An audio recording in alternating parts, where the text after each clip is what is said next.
do that. But there is another example of the federal government saying to the Washington Redskins, no, sorry, your policy, whatever it is right now, is a racist policy. We're not going to permit it. We're going to pressure you, lean on you, legislate you, bully you, if you will, into changing your behavior. And I just thought that was interesting, a parallel between today and 50-some years ago today, when essentially the federal government was doing a similar thing.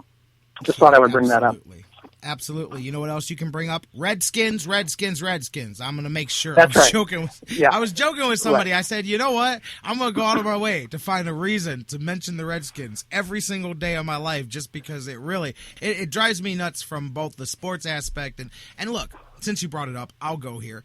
Maybe I'm wrong, and if you're 100 years old and you disagree with me, send me an email. But I don't think there's a single person in this world who was alive at the time that was a racial slur, period. Like, I don't know of anybody, and maybe they'll lie to you and say they're one of them. They're the same people that tell you they walk past Chief WAHOO and they feel pangs of guilt inside. But I don't know anybody that hears the word Redskins and doesn't think, well, Bruce was right. Maybe they think potato, or they think a football team. That's it. There's no third option. There's nothing else that Redskins You're right, means. and I have disagreements all the time with people who claim to be embarrassed that the symbol of their hometown baseball team is a grinning, red-faced caricature of an American Indian. I personally feel nothing like that. I see that and I think of Rocky Colavito. We agree to disagree on that. But you're right. I'm with you. I have no issue with the Redskins name, and they're a business. But like you say, it wouldn't be the first time that the federal government said, no, we're going to use all the tools that we can bring to bear upon you to make you adhere to our idea of what is racist and what is not, and what is offensive or insensitive and what is not. And to heck with your freedom of association and freedom to do business as you see fit. So anyway, I just thought I would mention that this is not the first time around this block. Since the Chief's out there in the ether, I'm just going to mention this. I was watching Major League the other day, and Netflix. I can't go past it without watching it. Like, I just go, you know what? I haven't watched Major League in about 3 days. Let me go ahead and pop that one back in. But right. You notice the baseball on the cover, the screaming baseball with the mouth, and I said, you know what? Here's what the Indians should do. People want to mess with the logo. Just change it from the Chief to a round red baseball with the same grinning visage. Go ahead and you could stick a feather at the top as a nod to the name Indians, but from now on, it's not a caricature.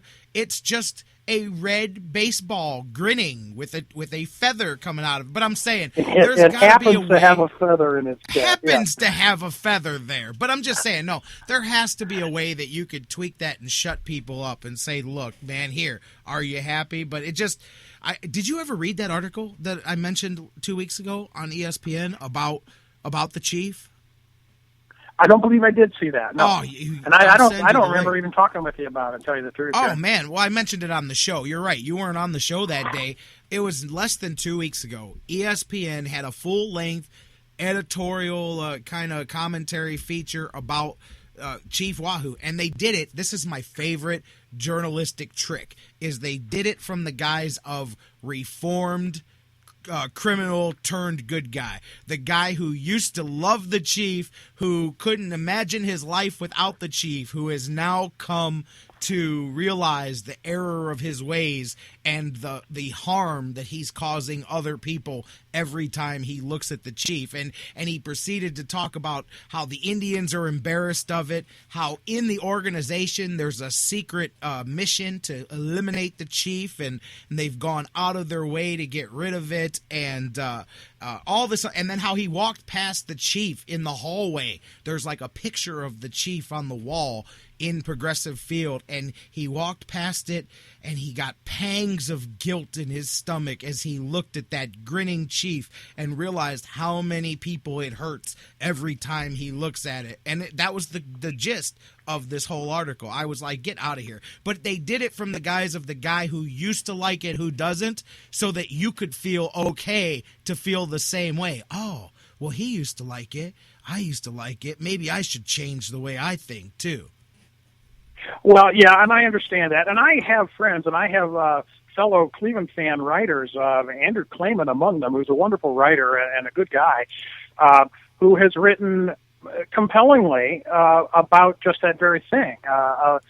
He has caused me, even old guy, traditionalist right winger me. Think about it.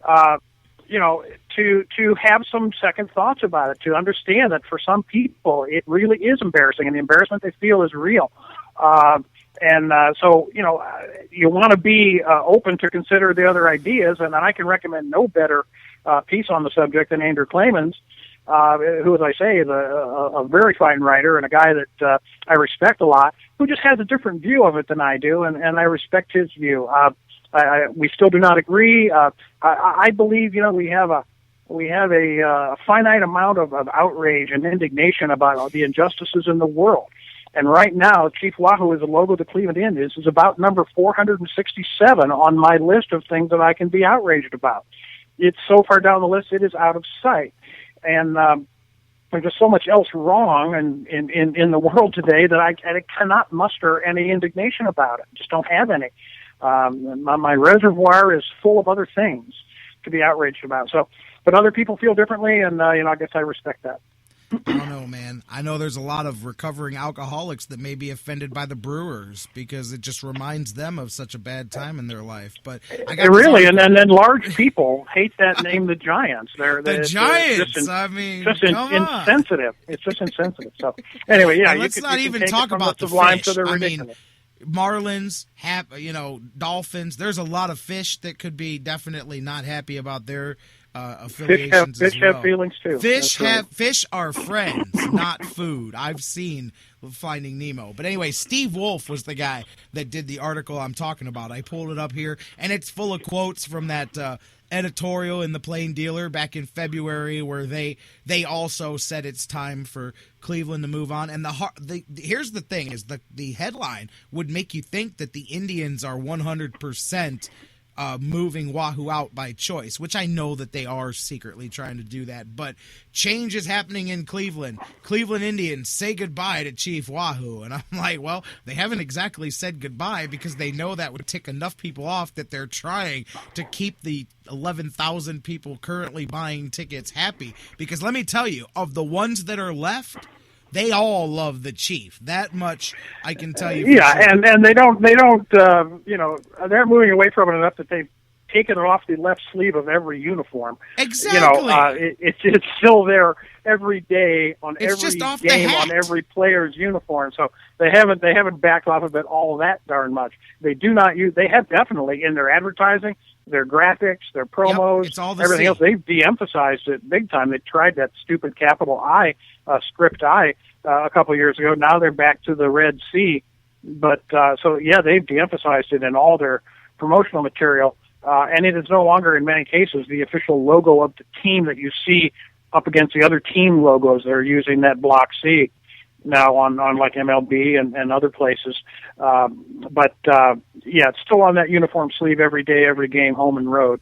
And about half the games are wearing it on their cap. So we're not quite backing away from it just yet. Just so you guys know that, by the way, words can be used both ways. In this same article, in one sentence, they say, in a recent Cleveland.com poll, 70% of Cleveland wants to keep the Chief. Only 28% were against him, which to me, by the way, is an overwhelming majority. If you win the presidency election with a 70% to 28% vote, you are definitely that's called a mandate. Yes. Exactly. That's pretty definitive. But in the very next one, they go, well, the phase out seems to be working. Last year, 3 of the top 4 Indian selling hats were devoid of Chief Wahoo. Well, that's because they only have like 1 hat left that has Chief Wahoo on it. The other ones are all Block C. So common sense would say that may not be the highest selling hat, Right. You've got 27 different hats about that, and only one of them is a Wahoo hat.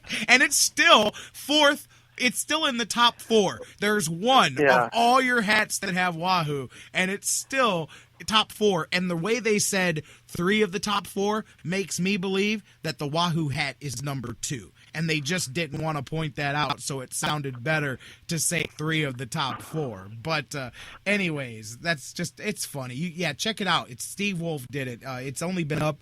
September 14th was when he put this up. Good. So I will look that up, because I try to just devour everything I see on that. I've written an article about it myself, and several years ago, and I think most every tribe fan at one point dabbled in the Chief Wahoo debate on one side or the other. So I try to read everything I can on it, just because it obviously is of interest to me. And they've got quotes from Bobby D. John Adams is even quoted in it. He goes, man, people see the Chief and they go, oh, you're from Cleveland, as soon as they see it. He's like, I'm proud of it. And Bobby D's like, hey, look, man, people tried to tell us to make more money off of Wahoo, but we resist going that end of it too, because we're trying to, be sensitive. But he's going through, and Terry Francona knows to give the right answer. He goes, I'm not the one that's smart enough to answer that question. All I know is times are changing, but we have really good people. I trust them to do the right thing. That means I'm not saying nothing that you can hold me to either way. But anyways, exactly. That's what the field manager is supposed to say.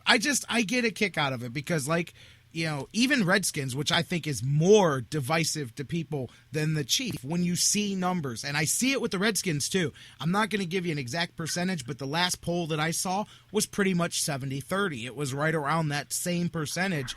And I'm just thinking to myself, if we're as a society going to get to a place where we are now catering simply to the minority who doesn't like something, then what kind of world are we going to turn into really quick? Because at that point, we joke.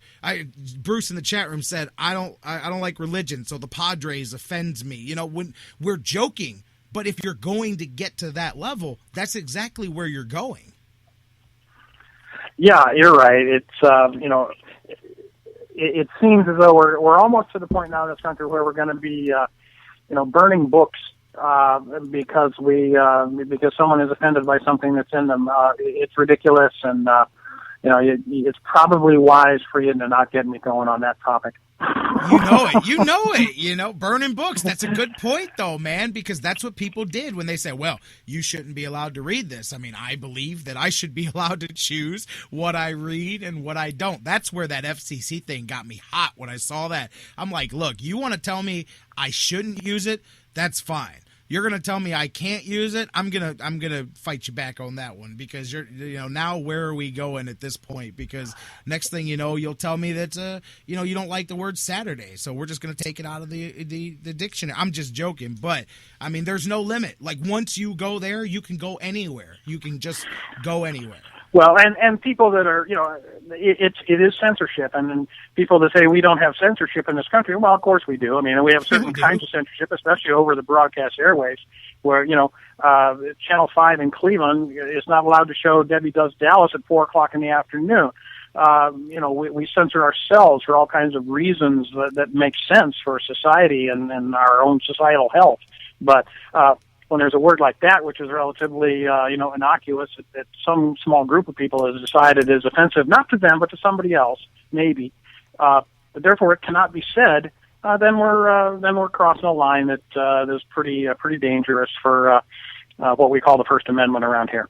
And I've got, and too, I'm not trying to be an old fuddy-duddy. I'm only 35, but I've got a teenage son, and I listen to the music that they listen to. And I'm just saying, realistically, there's a whole lot of stuff that I go, this not only should my child not be listening to it, nobody should, because this is just absolute garbage filth that I'm listening to here. There's no artistic value to this whatsoever. My point is that's left up to choice. That's left up to personal choice. But if I want to wear Chief WAHOO on my hat, you're going to tell me I'm a bad person. Get out. Yeah, that's right. And times change. And in 1965, when I was, 13 years old and listening to rock and roll music, Let's Spend the Night Together by the Rolling Stones was considered a scandal. So it wasn't like they weren't allowed to use those lyrics on the Ed Sullivan Show because they were too inflammatory and too degrading and sexually charged.